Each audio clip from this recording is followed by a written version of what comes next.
এই নাও। এটা কি?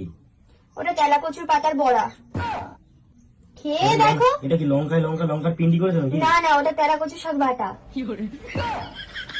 খেয়ে তো দেখো, ওরকম মুখটা করেছো কেন? এটা কি? ডাল? ডালের মধ্যে কি এগুলো? ঘাস? ঘাস হবে কেন? ওটা তেলা কচুর ডাটা, কাঁঠালের বীজ দিয়ে ডাল করেছি। তেলা কচুর ডাটা দিয়ে আর কাঁঠালের বীজ দিয়ে। ঘি আছে? ঘি আছে। আরে খেয়ে তো দেখো, টেস্ট তো করো, টেস্ট করলে তো বুঝবো কতটা সুন্দর খেতে। তেলা কচুর ডাটা শরীর ঠান্ডা করে। আর একটা জিনিসও আছে, তেলা কচুর যে ফল হয় না, ওই তো বাবা দিয়ে নিয়ে না, তো বাবা দিয়ে তেলা কচু ওখান থেকে সব কচুগুলো তুমি তুলেছো? আমি তোমাদের জঙ্গল পরিষ্কার করেছো?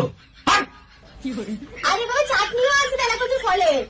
বাবার তোকে আমি কি তেলা কচু? টেস্ট তুমি ঘি ধরে টেস্ট করতে হবে না, মানে বড়টা খাবার। এটা কি লঙ্কা দিয়ে পাতা দিয়ে টমেটো দিয়ে বেটেছি, রসুন দিয়ে ফোড়ন দিয়ে খেতে